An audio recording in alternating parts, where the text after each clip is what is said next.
Didn't go live yet. Oh, there it is. Now it's going live. Hey, we are going live. Hey, everybody, it's showtime.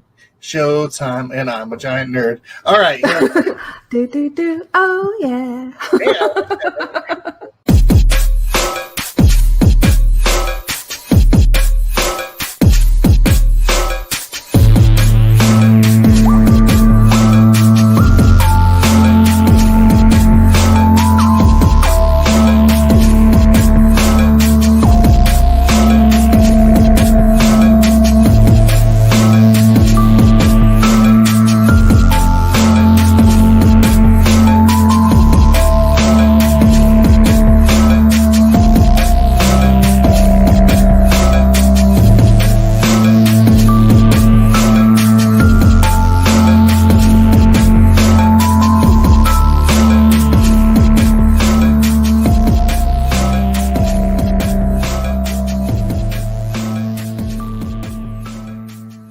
Ready to go live. Hello, everybody. It's a dinosaur. His name's Rex and blah blah blah bloop. Do. Yeah! This episode is sponsored by Quack Alert. They are ridiculously in love with ducks. I have no clue why, but you know what? It's cool. Hey everybody, it's Chris from Charity Board Gamer. If you weren't here with us a little while ago, we were talking to Justin Jacobson from Restoration Games, and now I get the privilege of being able to talk to Mr. Matthew Hocker. We are going to be talking about, of course, he worked on a game called Composition, but I'm excited about hearing about this game, Bittersweet. And then last but not least, we're going to be talking about Miriam's Kitchen, which is an organization that's helping to fight homelessness, not just in just simple things like feeding breakfast, which is how they started, but actually going through the different processes to help the homeless get back on their feet and back into society. And what's really cool is even just looking at the site, like some of the ideas of social workers and be able to get the documents. I'm encouraged and excited from what I've read thus far. But Matthew, welcome. Hi there. Thank you for having me. My pleasure. So starting off, tell us a little bit about yourself and tell us kind of about your journey into the world of design and board games. You know, it's an interesting journey. I think I had a cliche start where 8 years ago, a group of friends, they really wanted to play games like Monopoly and things like that. And we played it. And I said, no, this doesn't work. And we started editing the rules constantly until we created this very robust, not Monopoly game. And then I was like, I wonder if I could do this for other games. And so it kind of started a spiral. Admittedly, I think my outside of that, my biggest inspiration, I was incredibly inspired by Tim Fowler's Paperback. Years ago, I'm a major word game fan, and I love them. I'm obsessed with them. I have a lot of enjoyment playing them. And when I played Paperback, I was like, oh my gosh, there's this deck builder word game that exists. And so I was like, well, if this can exist, then I can make a word game. And so I started doing that. And I after that, it just was a lot of play testing and iteration and getting to know people in the community. And it's an ongoing process. I don't think I've yet to stop growing and learning from this community of amazing folks. So one of your games that you got into first was a game called Composition. Mm-hmm. So how much of that was music minded? Because when I think composition, I think of Mozart, I think of Beethoven, I think of Bach. But so when I hear the word composition, that's automatically what comes to my mind. So tell us about that game. So Composition is a game where players take the role of unique maestros, and the background of the game and the things that I wanted to accomplish in this game, I wanted all the letters in the game to be public knowledge, so players know what they're working with and they know what other players are working with. I wanted players to not just have to build long words. I wanted them to sort of be able to navigate different ways toward victory. And I wanted players to also have a foundation of letters. And so all of the maestros, with the exception of one, have a set of 3 letters that they're built around. So if you have the letter C-A-T, you're the cat maestro, and you get those letters permanently throughout the game. If you are the hog maestro, you get H-O-G. And the letters that are harder to work with, generally the maestros have better powers and can do really unique things and all that cool stuff. And so the music elements, admittedly, are more thematic, but I tried to throw in some musical terms throughout. It's very much a word game with a music theme. Well, now, what made you think of a music theme though in all of it? So I had no idea what theme to do initially, but I think part of it was there was another word game I played called Word Domination, which is by Jeff Beck, where you take the role of supervillains in a word game, and it was very unique and just interesting. And I loved the idea of having this unique and strange array of characters taking that role in a spelling game.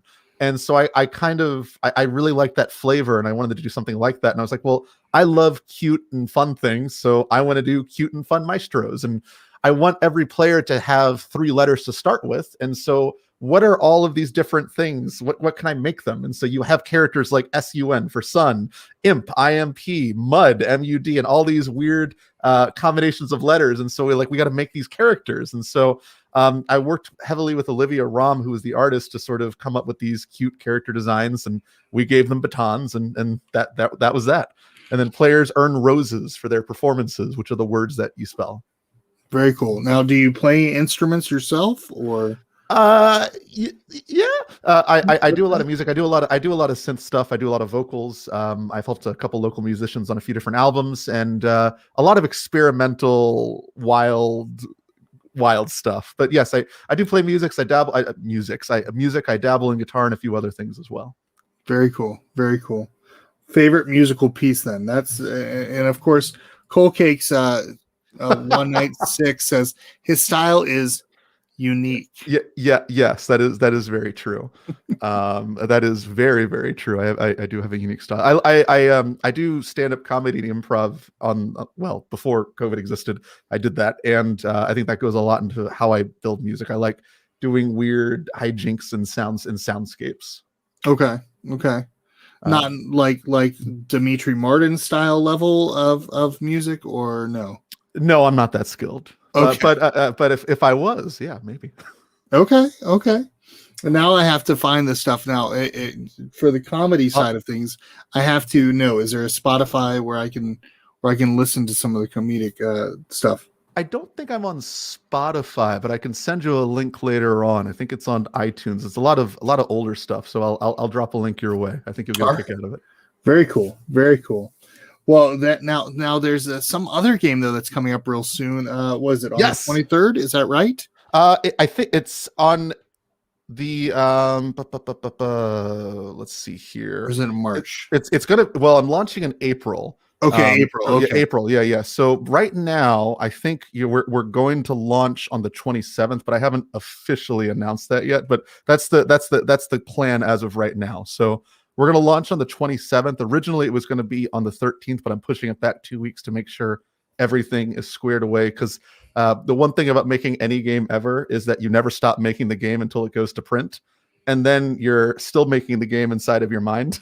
But you just can't make any more changes. Yeah. So No, keep going because I'm enjoying this. I'm just it's interesting. Self-publishing is an amazing journey, and that's always every designer sort of has that crossroad they reach. Do I go to a publisher, or do I do all the stuff? And it's a really tough decision, and I'm still not 100% sure I've made the right one. I'm still trying to learn a lot as I go along, but it's really fascinating. I think with Bittersweet, I learned a lot from how I did composition, and I would also say that this year has been really unique, and I'm kind of going off topic, but I think it's still relevant. This has been a really unique year for game development, and there are a lot of interesting things that have changed in designing, in my opinion. This last year, there's been a number of online communities that have sort of popped up for designers and playtesters to come together and collaborate and playtest games and give feedback. And I would say 2 or 3 years ago, the amount of playtesting that you can do in a public space was maybe once or twice a month. Now there are opportunities every single day. So it's potentially, at least for me personally, I've been able to iterate faster. I've been able to make more games, and I've really been able to sort of hone in on a greater pool of people and a more diverse intake of feedback and opinions and how to shape the game, and that's been awesome. I feel like over the last year I've grown more in design than I did over the span of 3 years doing my first game. So it definitely feels rapid fire right now for me.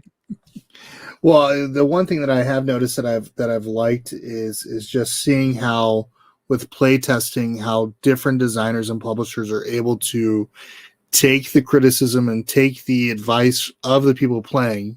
Of course, you've got the ones that are like, "Oh, you should change everything. This is blah," but you're able to at least take it and at least mold it into something that is even more approachable and more acceptable, I think, by your peers and things.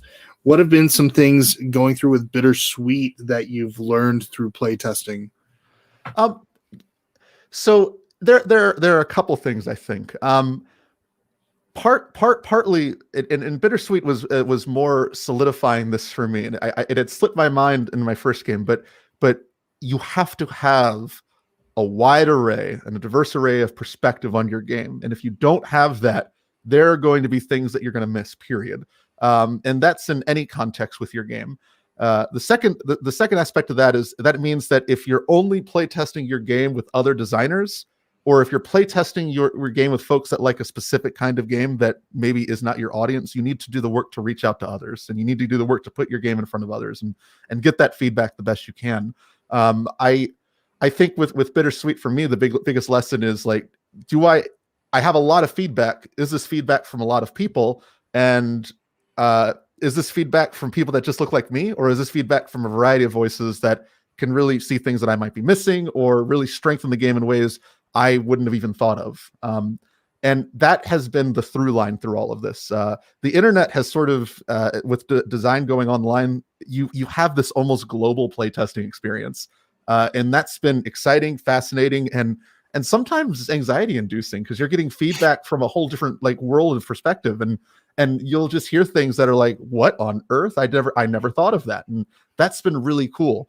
I think with Bittersweet also, it's interesting making sort of a lightweight game, especially if you're playtesting with designers that usually do medium to heavyweight games, because there's always I want this to be more, and you're like, I can't do too much more because then it's this thing. And so you have this really tricky balance of managing what your vision is versus what the audience vision is versus what the greater potential audience vision is versus all these different things. And so it's really interesting weighing that sort of stuff. And I think the biggest lesson with all of this for me has just been the more feedback you have, the more interesting decisions you have to make with your design, because you have such a variety of perspective that it's not just a couple people said this thing's bad, so I can just change that. Now it's a couple people didn't like this, a couple people like this, one person loved it, one person wanted to scorch it off of the planet, and one person was so indifferent to it that they just left and said, I'm going to eat a banana with some peanut butter and jelly on a sandwich, and that's it. And so you have to work with all of that kind of feedback, and it's awesome, but it's definitely more challenging because there's more information and more data. Yeah, and it looks like Cole keeps saying, yeah, people can be confusing. That is true. That is so true. I think about just the feeling of like how hard it is even outside of this realm of the board game industry. Just like even constructive criticism sometimes has got to be it's got to be hard, because you're looking at it as like, this is my baby right here. Mm-hmm. And you're looking at it and you're thinking, this is the work I've put into it, and now you're telling me it's trash, or now you're telling me that, okay, this is not your thing. What would be your advice be for people that are going through that? Because there's a lot of people right now that are indie designers that are putting stuff out. You're on the media group, and so we see that every day where it's like, hey, I've got this latest game coming out, and I want everybody to take a look at it, but please don't say anything horrible about it, or please don't say anything bad about my video. Mm-hmm. I want to put it out there, but it's like, I think sometimes the hardest thing for people to be prepared for is constructive criticism. What would you say to encourage those people? I would say a couple things. The number one thing in getting feedback in general is that it's up to you to decide what to do with it. And I'm a big believer in directional feedback, right? So if someone says they didn't like something, or a couple people said they didn't like something, that might mean a number of things. I could change that thing, but maybe that's just putting a Band-Aid on a larger issue.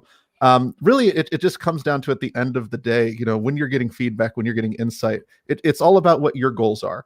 And I think having goals up front, short-term and long-term, are really important. So if your goals are to introduce a product to an audience or share your media with folks and get their perspective and gain that following, and then people in that group say, hey, I don't like this, or I want this to be different, then that feedback's really important. And I think there's a responsibility to engage, listen to it, and try to work it in. I think that's part of creating. Creating is growing with the people you want to create for. And it's also important to ask yourself, who is your audience? If your audience is yourself, then at the end of the day, okay, you are your audience, and you're making something for you. And maybe those voices aren't as relevant for what you want to do, but if you're making something for others, and you're making something for people to learn from and engage with and grow with, then you have to challenge yourself to listen to those voices. And it can be really hard to do that sometimes, because, like you said, this is your baby. This is something that you spent a lot of time, sweat, and energy, and thoughts, and emotion toward making. I think that for me, a lot of it at the end of the day is, if I hear feedback, especially late in the design stage. Early in the design stage, I love that, like negative feedback. Like when there's like, this is rough because of X, Y, and Z, I write it all down. I'm like, great, because it's not there yet. When it's later on, then then you have to weigh, okay, do I need to make a substantial change, or is this person maybe not part of the audience I'm trying to reach, or is there something else going on here? Maybe this is an outlier. And that's, again, where that data becomes important. So I would say a couple things, really, to sum it up. Know your audience, know your goals, get a lot of data if you can, put it in front of as many people as you can to get that feedback and that insight. Be willing to change and grow to reach your vision. And growing is the key thing. You have to accept that, I'm not a robot. I'm a human. I'm not perfect. All I can do is engage and try to improve over time, and take in all that information and work with it, and continue to, work with others to make it better. Nice. Well, so tell us more about Bittersweet, because we haven't really delved into that yet as much. Yeah. But tell us about your journey with Bittersweet. Tell us what this game's about. What are you looking forward to? I mean, I'm looking at a beautiful image in our Discord already, which has got me excited, because I know we're going to be playing this. For people that are watching, we're going to be playing this next Thursday, same time, 8:30 Eastern Standard. Yes. With Matthew and with other members of the board game community. And I'm excited because the artwork, just like I'm looking at this box of chocolates, and it's a heart shaped, and there's these beautiful chocolates. I don't even know the game yet, and I like the look of it. So it's got me kind of excited. So tell us about Bittersweet. So a couple things with Bittersweet. When it started, honestly, I started working on it sort of a little bit before, during the beginning of the pandemic, and I wanted to make something that was lightweight, and that was something that kind of felt satisfying and comforting. And chocolate is extremely satisfying and comforting. And at the time, what sort of conceived that I was eating random chocolates out of a chocolate box, and I'm extraordinarily picky with chocolates.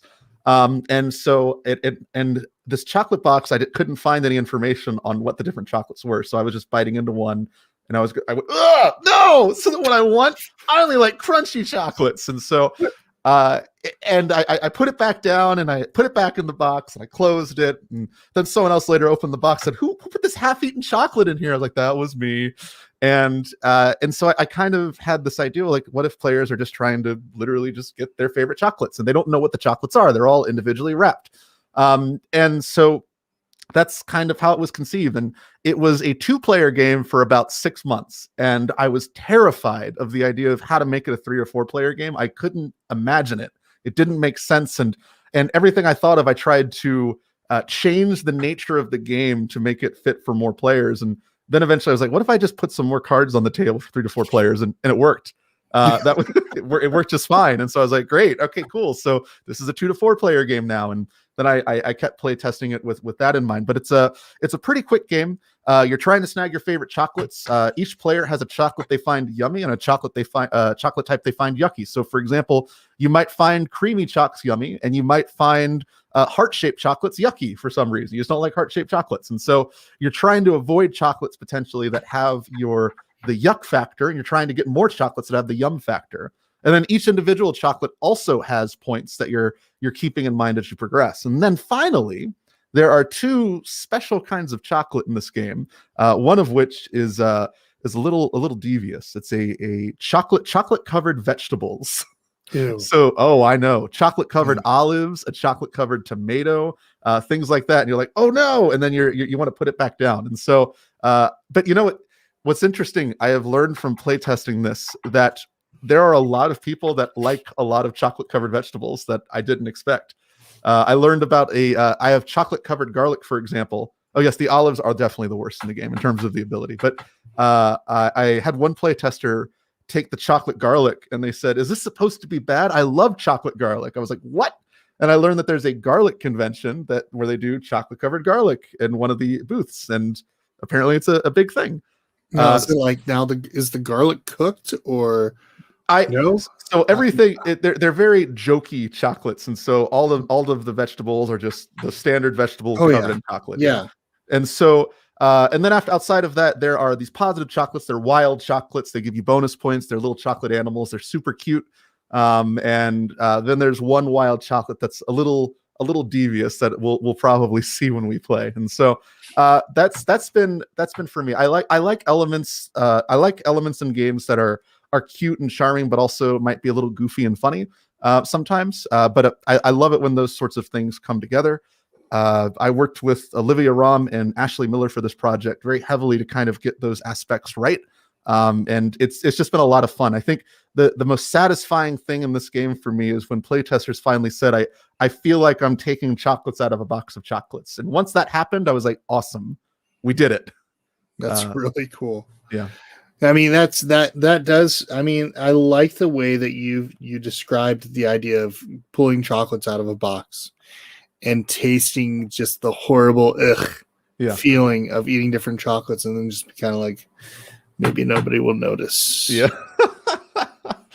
But when you get the chocolate you do like, it's awesome, right? Like, it's like, great. Oh yeah, this is the best. Oh, there's this chocolate. I remember that there's this place, Harry London's. They do all the chocolate now for Disney World. So if you go to Disney World, it's all the fancy chocolates and stuff comes from them.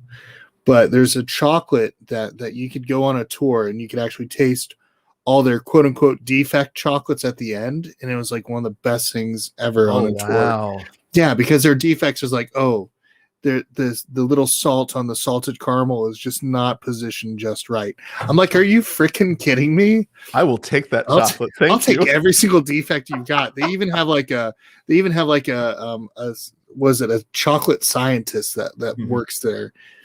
But yeah, like just enjoying different types of chocolates. It just sounds so good right now. Why do you have to talk about chocolate? Because I made a chocolate game. I know. So the designer for this game messages me constantly, and she goes, "Matt, I hate you because I want chocolate right now because all I'm doing is looking at these chocolates and they're cute and I want to eat chocolate and this is awful." And so now I got to go get more chocolate, and I'm like, I'm sorry. It's just how it is. Nothing wrong with that. What's your favorite chocolate? Oh my gosh. All right. So I personally like milk chocolate in terms of the chocolate types. So I want to segue again because this is a fun fact I learned from this game. So there are several different types of chocolates, and there's a lot of debate in the chocolate connoisseur world about what is a chocolate. And so I think for the last, I don't know, 6 or 7 decades, I think people have maybe shorter than that. People have been debating about whether or not white chocolate is chocolate. And I like white chocolate personally. I have nothing against white chocolate. I'll eat white chocolate. Oh, this is good. And then someone will say, that's not chocolate, but I like it. And then recently, in the last 5 years, I think, there was a company, I believe in Europe, that made something called ruby chocolate. And ruby chocolate is supposed to be from the ruby cocoa bean, and the chocolates are pink. And they're saying that this is the new fourth chocolate. And now there's all this debate about whether or not ruby chocolate is a actual chocolate. And I had ruby chocolate. I think the best way to describe it's like a fruity white chocolate. And it's pretty good actually. But I love crunchy chocolate. So any type of chocolate that has nuts in it, or any like chocolate covered graham crackers, I love. But yeah, anything along those lines, anything that's crunchy, I am all about. So see, I am more the cream filled. Like, there's the chocolate that I loved to death, and it was a chocolate filled with Irish cream. Ooh, okay, and so I could, and now I'm a coffee drinker who likes this coffee basically on the level of Frappuccino flavored, so much sugar and stuff in it. This is the one chocolate where I could bite into the chocolate, drink black coffee, and it just be perfect. Oh, nice. That does sound good. Yeah. Go ahead. Oh gosh, so creamy chocolates. I'm trying to think of one that I like. I had an apple pie chocolate, like an apple pie flavored chocolate that I liked a lot. It was very odd, but it was very good. I do like apples, so that's probably my exception to the rule, is if I can get something with like maybe more of a strong fruit flavor, and that I can make that work usually. Yeah, no, I understand that, but yeah, looks like Julie's in here. Julie Ahern is in here saying, just stopped in to say hey, have a good night. Thanks, Julie. Have a good one. And of course, Julie came in and chimed in right as we were talking about chocolate. So it's like asking the heavy hitting questions. That's right. I just do off the wall, interesting interview questions, and I think in everything I've interviewed. But yeah, no, I want chocolate now, and it's because of you. So thanks a lot. Let's talk though about something that's a little bit different, that's closer to home for you. Yes. Which we're going to talk about Miriam's Kitchen. I'm going to actually pull up the website. I'm going to scroll through. I'm going to let you talk about it. But it is something really cool. And real quick, for those of you who are watching right now, I'm going to go ahead and put it right into the chat. So that way, if any of you want to actually look at this later, it's in the description as well. But you can click on this if you want to get involved or even donate or find out ways that you can help. So here we go. And I'll let you take it away. Yeah, awesome. So Miriam's Kitchen is actually pretty close to where I live. It's right in the DC area. It was founded, I believe, in 1983. When it was founded, they primarily were just doing breakfasts and food meals and things like that. Over the last several decades, though, they've really expanded how they work their program and their sort of outreach opportunities. They're very big on ending systematic homelessness, which is the greater aspect of homelessness. So it's not food and breakfast and all those things are great, but there's other things that are worth tackling. So their big thing is, how do we make homelessness sort of a temporary thing as opposed to a permanent thing, and start giving a variety of opportunities. Some of the things that they work with particularly is providing housing for homeless, job opportunities, setting people up with just a variety of different types of counseling, things like that. I know they do case management as well.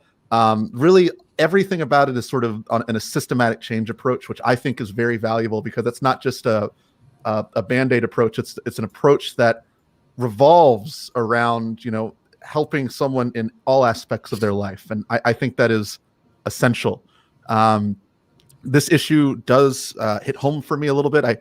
Without diving into too many details on it, I was homeless for a period of time in my life, a little under a decade ago. So this is very relevant to me in terms of what they do and how they help people. I have slept outside in the winter. It is not fun. It is not good. And it is to a degree terrifying. And so when there are these sorts of communities and there are these charities like this that sort of help folks and offer opportunities that aren't just food, but psychology, housing, comfort. I think comfort for me is the big takeaway, because when you are living and you don't have opportunities and you don't know what to do, and you don't have someone saying, hey, here's how we can tackle this and approach this. It is a terrifying position to be in.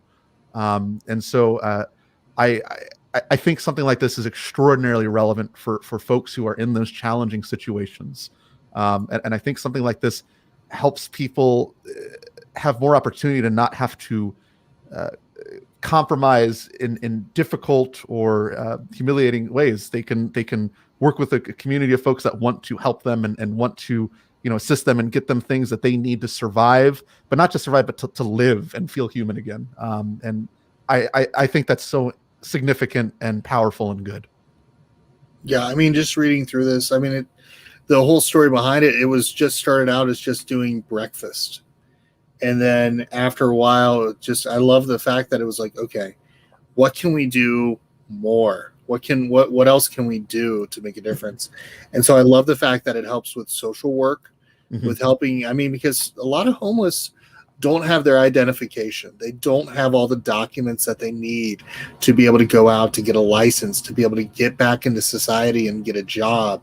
And so seeing organizations like this where they actually help out with those things, they've got the social workers to help make the difference and at least find that paperwork. Let's say somebody was born out of the state and they're trying to get something. I mean, a lot of things now ask for birth certificates for licenses or state issued IDs, and they don't have it. So that right there is a big factor. I mean, we have homeless here in our area, and to have things like that where they help out with housing, where they help out with getting through the programs. I especially like the mental health services. Yes.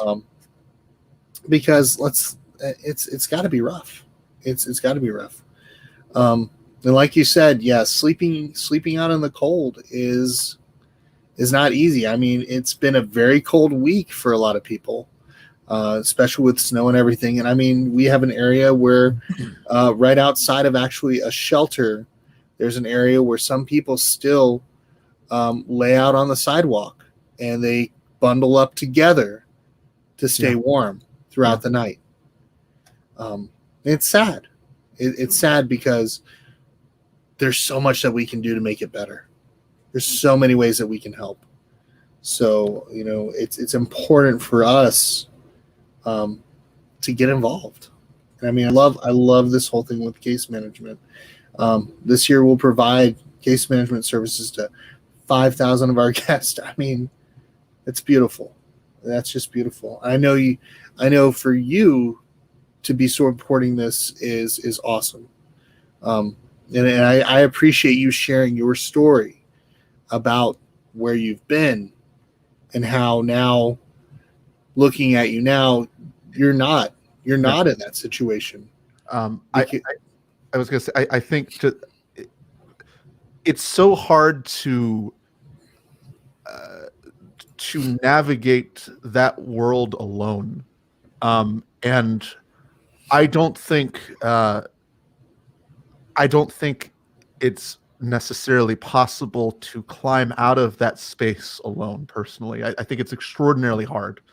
And so programs like this and opportunities like this are essential, because I've had the philosophy of my whole life, and to this day, that I believe that we to navigate life, you have to have a variety of tools and know how to use those tools. And if you don't have the tools, you don't know how to use those tools, then it's going to be tough. And so not everyone has those tools always. And sometimes we need systems like this to offer those tools and teach how to use those tools, so that and it's so important. Mental health, existence, all of it just sort of comes together. It's so tricky, and like you said, I love how they do all of these things, because it's not just food. It's assisting in every capacity, and because that's what it is. That's what I feel is needed in those circumstances. It's not a band-aid. It is solution driven, to help folks navigate in those lows, and I think that's extraordinary. Yeah, I mean, it's more than a meal. It's more than a meal, because a meal will only feed and fill up a person for a day. Yeah. Whereas a job will help provide meals for a lifetime. A house will provide warmth, and being able to have the documents and having the therapy and the mental health, just will help to have a better state of mind going forward, because it's got to be hard. So, no, I appreciate you so much for coming in and talking about this, because I think a lot of times we think as people that we don't see how fortunate we are And when we do that, when we don't see that, we don't recognize these things that are truly happening around us in ways that we can actually help make a difference. And so I challenge others, and I challenge myself too, to say, okay, when you see that person holding up a sign, what are you going to do to help? Yeah. And believe me, you see, I know, I see a person always on that one specific corner every day driving to work. And the question is, what can I do that can help him? It may not just be money right out of my pocket that day. It may not just be a meal like at the drive-thru as I'm driving by and dropping it off. There's organizations that are out there that are going to help make a difference. Organizations like Miriam's Kitchen, organizations like Mountain Mission here and Union Mission also in this area. But it's organizations like this that if we want to see those situations change for those people, we got to put the time and the effort to support these organizations. So I appreciate you talking about them tonight. Thank you. Thank you for giving us a space to talk about it. Anytime. Well, it's not the board gamer. No, yeah. It's the whole idea behind this is we can sit down and we can have a good time when we play a board game. That's a given. Yeah. You know, unless you're ultra competitive, and then I'm out. Yeah. But there's so much more that we can do when we sit at the table, when we can put aside the differences, put aside the things that we're dealing with on a day-to-day. We can sit down and play a game and just be able to be in the moment. Sometimes I think about that's the reason why, like, why can't we do the same for good causes? Why can't we do the same to make differences, to stop systemic homelessness from continuing? Yeah. So, and this is a perfect example of an organization that is actually really truly getting involved. They said, well, it was 3 organizations that basically got together and said, let's feed breakfast. Mm-hmm. And they said, well, this is good, but we can do more. Yeah. We can do more. And as a people, we can do more. Yeah. So thank you. Thank you so much for sharing about this, Matthew. I appreciate it. Of course. And folks, be on the lookout for Bittersweet. I could talk more about board games, but I want this to be the driving force at the end of the stream. Yes. But yeah, and of course, be on the lookout for Bittersweet, because I mean, I love chocolates. So, and who doesn't? Only one girl in college that I dated did not like chocolates. That relationship didn't last well. It's Valentine's Day. It's like, what do you get the person? Chocolates. Yeah, it's what I can afford as a college kid. Right. So, but yeah, just being able to do these things in these organizations, it is so good to know that, and it's good to be reminded that we can get involved and do things like this. Remember, we can be a sword to fight for people. We can be a shield to protect people, and we can be a wallet to help out when we cannot be there physically present. Yeah. So, yeah. 100%. Yeah. Well, folks, we're going to go ahead and end for the night. But if you are interested, once again, go to miriamskitchen.org. Also be on the lookout for Bittersweet later on. And you said April 27th is kind of what we're trying to gear for. That's what we're rolling for. Okay, April 27th. And then come back next week on Thursday. We're going to actually be playing Bittersweet live with Matthew and some members of the board game community. So I'm looking very forward to that.